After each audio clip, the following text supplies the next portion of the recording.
Brainwash for life. Simply put, brainwashing was an intensive program of dehumanization, physical degradation, re-education, and indoctrination.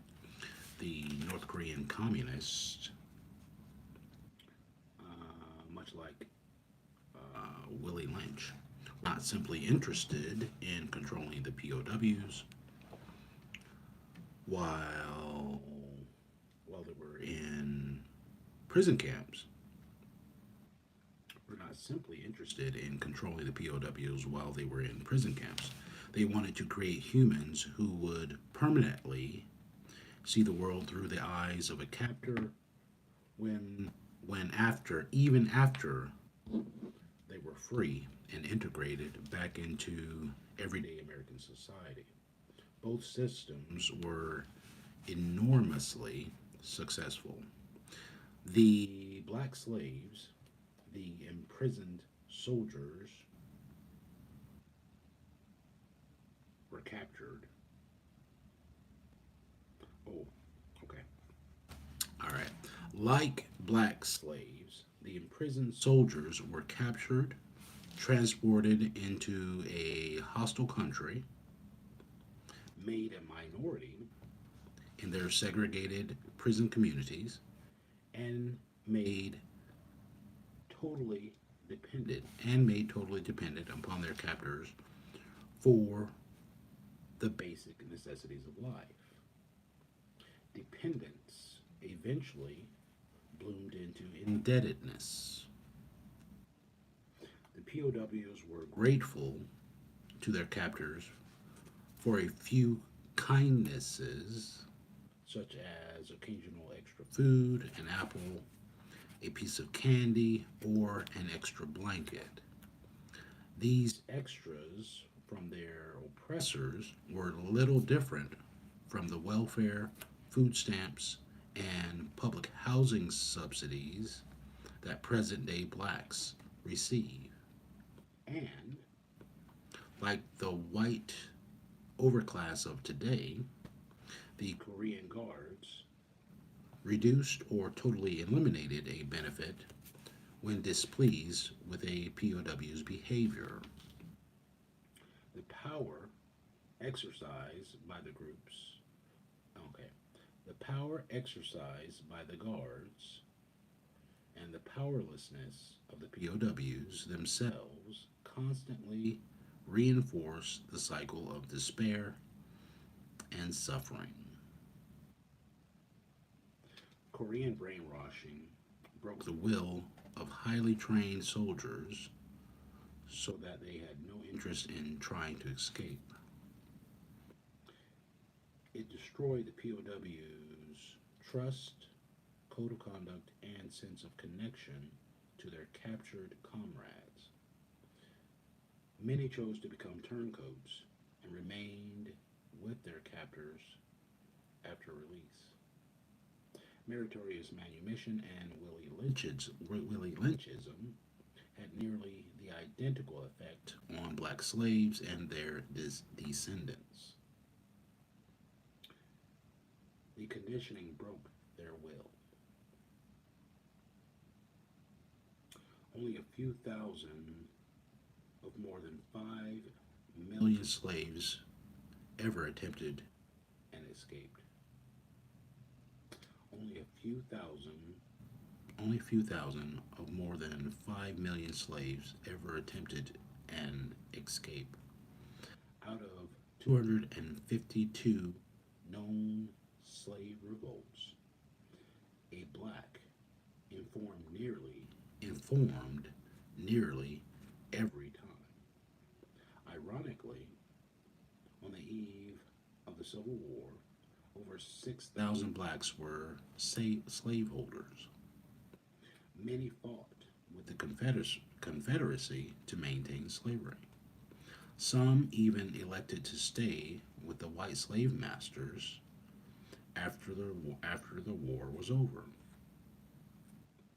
The analysis of brainwashing provides insight into why blacks avoid blackness and lack accountability to members of our team. Social integration and okay. Social integration is disintegration. Social integration is disintegration.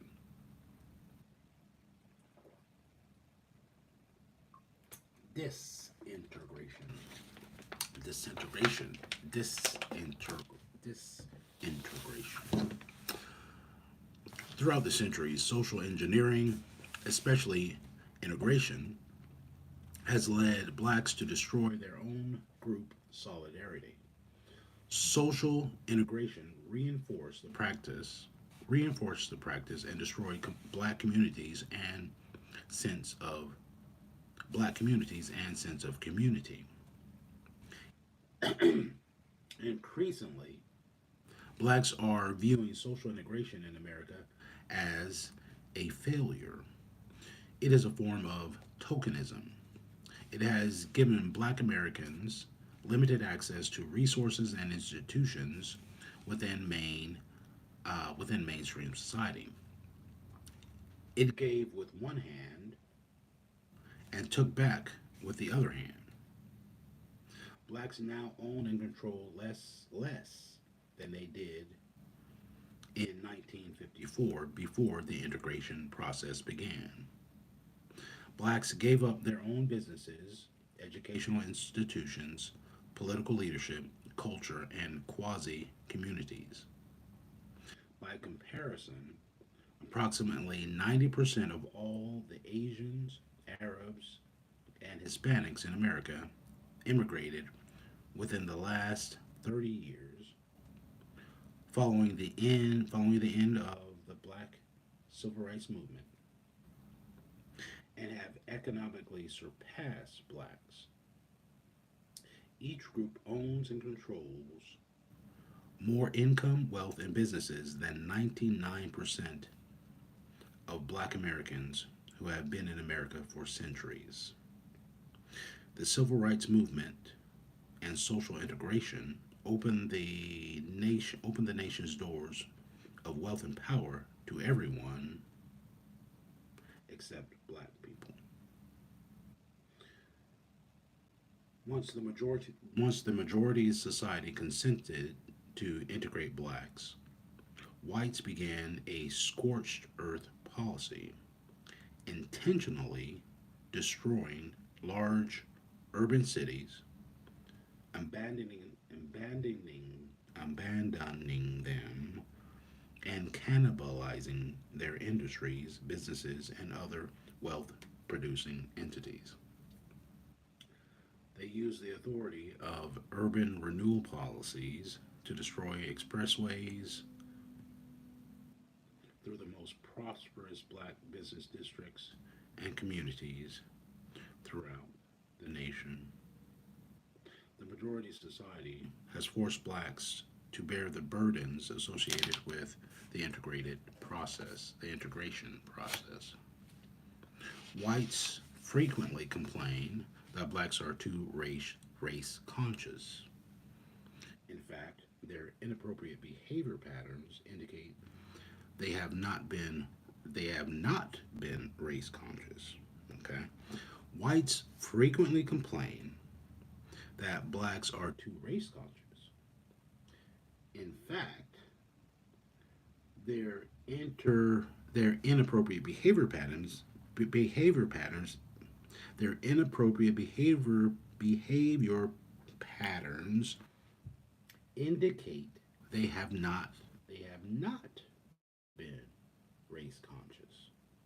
When integration destroyed black business communities, black consumers commuted to white suburban malls and started spending approximately 95% of their annual disposable income outside of their own communities. Black colleges were converted to miniature white colleges. Black seeking blacks seeking education, jobs, homes, and leadership were forced to turn to the majority white society. Integration has a built-in unofficial quota system of 5 to 8%, sometimes called the tipping point. Hmm. To ensure that blacks will always be powerless, non be a powerless, non-controlling minority in white communities, businesses, schools, and public offices. Once the black percent reaches 5 or 8%, whites become fearful of losing their majority status and control over blacks. They sell their homes, move their businesses, and transfer their children to all white schools. Typically, a situation where whites are the majority and blacks are the minority is described as racial balance. Social integration co opted blacks into practicing individualism rather than group solidarity and group competitiveness. Individualism is the perfect ideology weapon. Individualism is a perfect ideological weapon to defend the group privilege that each generation of whites inherits over blacks. Individualism gives what appears to be a reasonable explanation for the black underachievement, for black underachievement. Further, it provides a responsive and neutral justification for opposing any compensatory or preferential treatment for blacks while protecting the political and economic group interests of whites. Uh, by ignoring racism, individualism maintains the racial status quo. It argues that emancipation, integration, affirmative action, and even reparations for blacks are wrong because government would be called upon to support the rights of a group over the revered rights of individuals. Mhm. Mhm. By ignoring racism, individualism maintains the racial status quo. It argues that emancipation, integration, affirmative action, and even reparations for blacks are wrong because the government will be called upon to support the rights of a group over the revered rights of individuals. Table 3 shows the placement of blacks in terms of group competitiveness and consciousness. While white Europeans, Americans, and blacks are individualistic,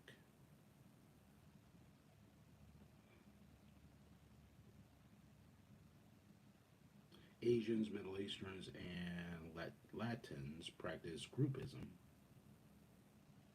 stressing solidarity, working together for the common good of the family and community. Okay, table 3 categories of competitiveness: strongly individualistic, strongly group oriented. Okay, strongly individualistic. England, Great Britain, other European nations, United States, Canada, Black America. Strongly group oriented: Japan, China, other Asian nations, Arab, Middle Eastern nations, Latin America, Hispanics. Si, senor, es mi son. Mhm. Okay. Table 3 shows that if any group is out of place, it is Black America at the bottom of column 1.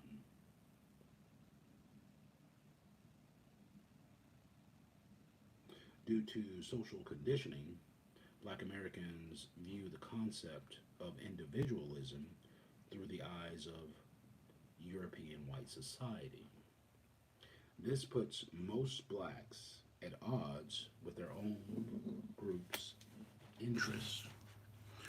All the population groups in column 1 are considered white except Black Americans. Black America mistakenly placed a higher value on individual achievement and merit as opposed to group achievement. We surrender our competitive advantages to a group oriented immigrants who enter and dominate black business areas and outcompete blacks for jobs and educational and social opportunities. Black America will continue to suffer a double loss, losing out to groups, losing out to groups identified in both column 1 and 2. As long as there is a gap between our ideology and the reality of our predicament, our value is misplaced. We should not be in the individualistic column. We will remain outside and underneath the European white societies until we develop a coherent group orientation and identity. When blacks act as individuals rather than as a group, it is easier it is easier for the majority society to control and manipulate them. It is also it also brings comfort to whites because it lowers their fear of blacks as a group competitor. Blacks are further misled by our celebrity culture. In our celebrity culture, the status assigned to popular blacks gives the illusion that blacks are judged and accepted based on their individual achievement rather than the acceptability of the group and community to which they cosmetically belong.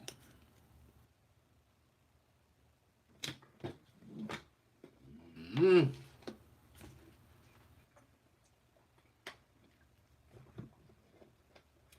Elements of functional communities. Now that we have identified some of the major menaces and impediments to building black communities, let's begin to design the kind of communities that we want and need. These communities must be built to overcome all the previously mentioned destructive elements. In the following pages, we will present designs for physical and human communities that can reverse the effects of centuries of social conditioning. The first we must do is convert, the first thing we must do is convert residential neighborhoods into functioning communities that contain three key elements or operating systems. First, they should have an independent economy that is wholly owned by residents of the community and provides consumer products, services, businesses, and employment opportunities. Second, they should have an active code of conduct and group accountability. Third, they should have a form of governance that collectively speaks for the residents and is capable of applying political pressure to outside groups. Let's elaborate more fully on each of these elements. Independent independent economy. Not one black neighborhood in America has a black business economy upon which it upon which its members can depend to supply its residents with their daily necessities, products, services, or jobs. As stated earlier, the civil rights movement of the 1960s was destructive to urban black communities in many aspects. Black America would have been much better off had the movement equipped blacks to have their own job and product producers rather than seekers of jobs and products of others. Black America would have been much better off had the movement equipped blacks to be their own job and product producers rather than seekers of the jobs and products of others. If blacks had become production oriented rather than consumption oriented, there is little likelihood that today they would have a hidden they would have a hidden national unemployment rate of 34% and live in neighborhoods rather than communities. Live in neighborhoods rather than communities. Today, black neighborhoods are totally dependent upon whites and other competing groups to supply the products, services, and employment needs of black neighborhoods. Code of conduct and group accountability. A code of conduct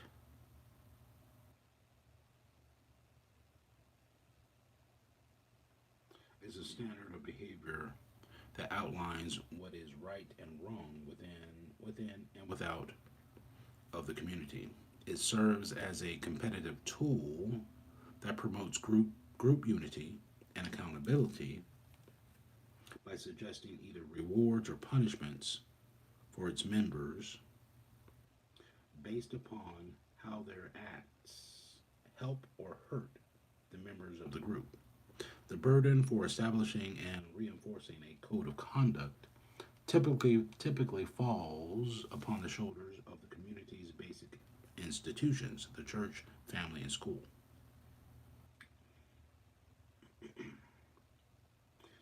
A code of conduct does several things for the community. First, as a system or collection of rules, it prescribes and justifies how blacks should think, see, and behave with other individuals and groups. These rules can be explicit or implicit, but either way, they act to govern individual behavior that affects a group. A black code of conduct is necessary to keep out the destructive behavior that is so often evident in black neighborhoods. Moreover, wealth and power can be built only where there is an enforceable code of conduct.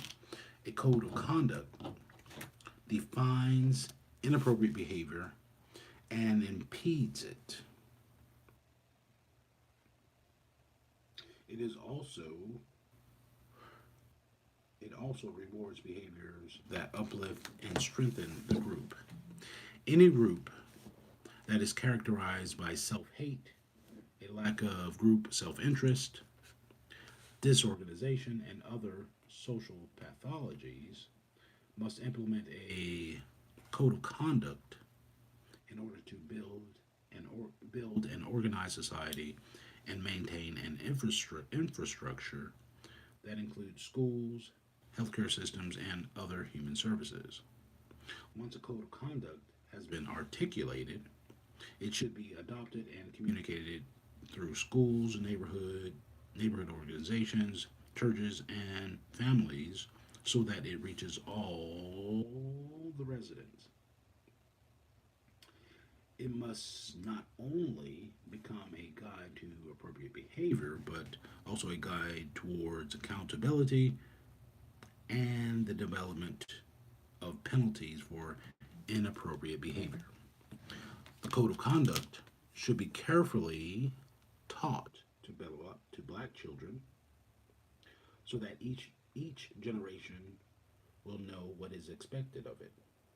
Among other things, black youth need to know how they should treat each other. Okay. Black youth need to know how they should treat other members of their family and community, how to conduct themselves at school, in church, or in the community, and should show respect for themselves, their property, as well as the property of others. A code of conduct must effectively discourage Sambo behavior that was once known as Uncle Tomism. This kind of behavior is extremely detrimental to community building. It is nearly impossible to eliminate because dominant society rushes to reward it. Samboism is a means of social control that extends all the way back to slavery. The majority of society has always needed a few blacks who would sell out their race for their own personal gains. The practice of Samboism has continued for more than a century after slavery ended because there is not a prescribed code of conduct that forbids it or imposes consequences to those who engage in it as a means of selling out their race. The consequences of Samboism can vary from social sanctions to economic penalties. In some cities, black activists, community organizations post the pictures of Sambos on yard signs and billboards. Others publicly issue Sambo certificates and Hayward Shepherd Awards.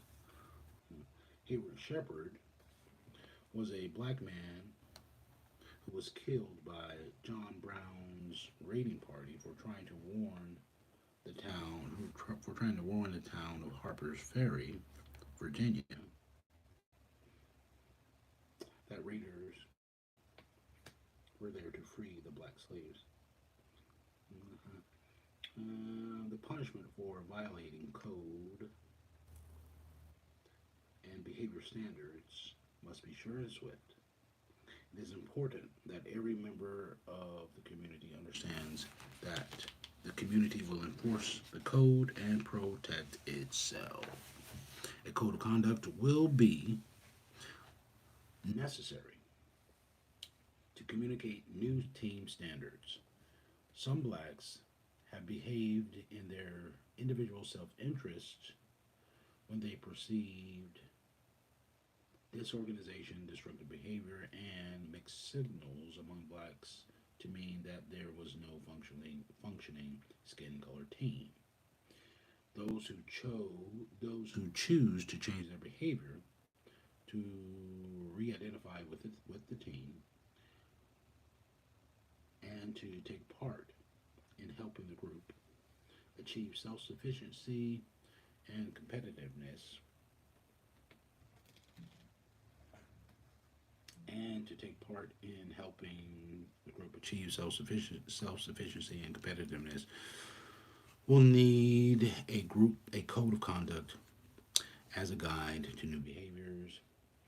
It can show those who have position and so it can show those who have position and celebrity status in sports, entertainment, corporate America, and in government how to benefit and strengthen the group.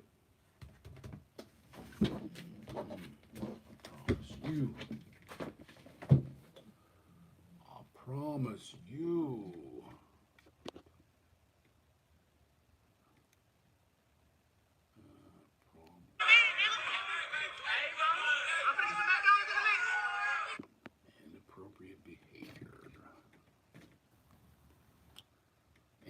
inappropriate behavior.